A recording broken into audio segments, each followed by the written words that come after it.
بسم اللہ الرحمن الرحیم۔ السلام علیکم۔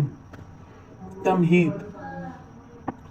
ناظرین، جب قریش مکہ کے کارندے ساحل سمندر سے ناکام لوٹے اور انہیں معلوم ہوا کہ مسلمان بحفاظت حبشہ پہنچ چکے ہیں تو ان کے دلوں میں انتقام کی آگ مزید بھڑک اٹھی۔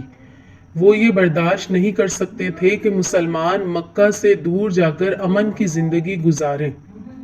چنانچہ قریش نے ایک بڑی سازش تیار کی تاکہ حبشہ کے بادشاہ نجاشی کو گمراہ کر کے مسلمانوں کو واپس مکہ لایا جائے اور ان پر دوبارہ مظالم ڈھائے جائیں، لیکن وہ نہیں جانتے تھے کہ اللہ تعالیٰ اپنے مخلص بندوں کی حفاظت کا فیصلہ کر چکا ہے۔ قریش کے وفد کی حبشہ آمد اور سازش۔ مستند روایات کے مطابق قریش نے اپنے دو سب سے ہوشیار اور سفارتی مہارت رکھنے والے لوگوں کو منتخب کیا۔ ان میں سے ایک عمرو بن عاص تھے جو اس وقت تک ایمان نہیں لائے تھے۔ قریش نے ان کے ہاتھ نجاشی بادشاہ اور اس کے درباری پادریوں کے لیے قیمتی تحائف بھیجے۔ حبشہ پہنچ کر انہوں نے پہلے پادریوں کو رشوت دی اور پھر بادشاہ کے سامنے حاضر ہو کر کہا، اے بادشاہ، ہمارے مکہ کے کچھ نادان نوجوان اپنے آبائی دین کو چھوڑ کر آپ کے ملک میں پناہ گزیر ہوئے ہیں۔ انہوں نے ایک نیا دین ایجاد کیا ہے جسے ہم نہ جانتے ہیں اور نہ آپ۔ ہم التجا کرتے ہیں کہ آپ انہیں ہمارے حوالے کر دیں تاکہ ہم انہیں واپس مکہ لے جائیں۔ نجاشی کا انصاف اور مسلمانوں کی طلبی۔ درباریوں نے بھی قریش کی ہاں میں ہاں ملائی، لیکن نجاشی ایک منصف مزاج اور عادل بادشاہ تھا۔ اس نے کہا، خدا کی قسم، میں ان لوگوں کو اس وقت تک ان کے دشمنوں کے حوالے نہیں کروں گا جب تک میں خود ان کا موقف نہ سن لوں۔ چنانچہ نجاشی نے مسلمانوں کو اپنے دربار میں طلب کیا۔ یہ مسلمانوں کے لیے ایک کڑوا وقت تھا، لیکن انہوں نے فیصلہ کیا کہ حالات چاہے کچھ بھی ہوں، وہ نجاشی کے سامنے صرف اور صرف سچائی ہی بیان کریں گے۔ دربار میں مسلمانوں کے ترجمان کے طور پر نبی کریم صلی اللہ تعالیٰ علیہ وسلم کے چچا زاد بھائی اور حضرت جعفر بن ابی طالب رضی اللہ تعالیٰ عنہ کو چنا گیا۔ حضرت جعفر بن ابی طالب رضی اللہ تعالیٰ عنہ کا تاریخی خطبہ۔ جب نجاشی نے پوچھا کہ وہ کون سا دین ہے جس کی وجہ سے تم نے اپنے آباء و اجداد کا دین چھوڑ دیا، تو حضرت جعفر بن ابی طالب رضی اللہ تعالیٰ عنہ نے مجمع کے سامنے وہ تاریخی خطبہ دیا جو ہمیشہ کے لیے امر ہو گیا۔ آپ رضی اللہ تعالیٰ عنہ نے فرمایا، اے بادشاہ، ہم ایک جاہل قوم تھے، بتوں کی پوجا کرتے تھے، مردار کھاتے تھے، بدکاریاں کرتے تھے، رشتہ داروں سے بدسلوکی کرتے تھے اور ہم ان کے طاقتور کمزور کو کھا جاتے تھے۔ ہم اسی حال میں تھے کہ اللہ نے ہمارے اندر اپنا ایک رسول بھیجا جس کے نسب، سچائی، امانت داری اور پاک دامنی کو ہم اچھی طرح جانتے ہیں۔ انہوں نے ہمیں دعوت دی کہ ہم اللہ کو ایک مانیں، بت پرستی چھوڑ دیں، سچ بولیں، امانت ادا کریں، رشتہ داروں کے ساتھ حسن سلوک کریں اور پڑوسیوں کا خیال رکھیں۔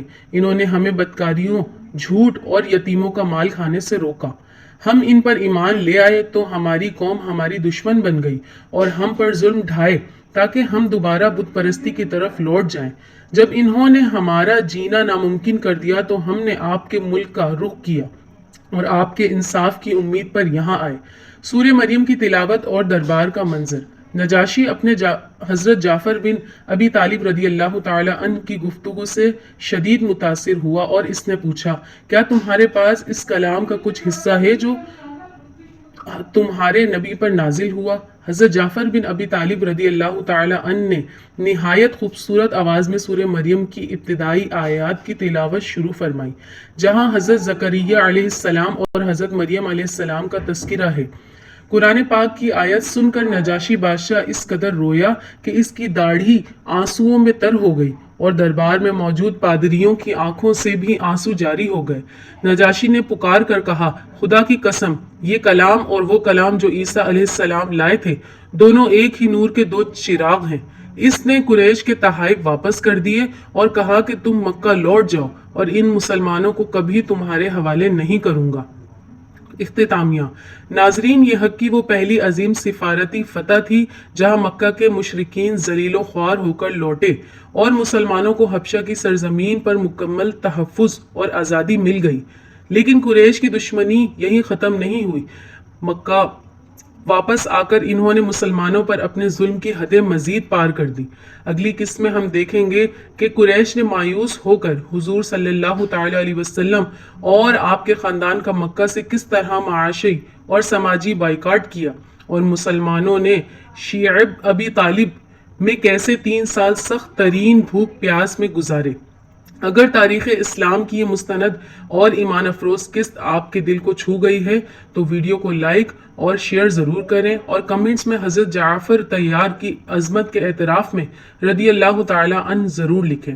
ہمارے چینل دا ہسٹری ہب کو سبسکرائب کرنا نہ بھولیں۔ طبی مشورہ: ٹھنڈے پانی سے پرہیز کریں، خصوصاً جب دھوپ میں کہیں پہنچیں یا گھر واپس آئیں۔ زیادہ ٹھنڈا پانی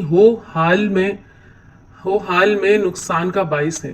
صرف اتنا ٹھنڈا ہو جیسا مٹکے کا ہوتا ہے۔ ملتے ہیں اگلی قسط میں۔ اللہ حافظ۔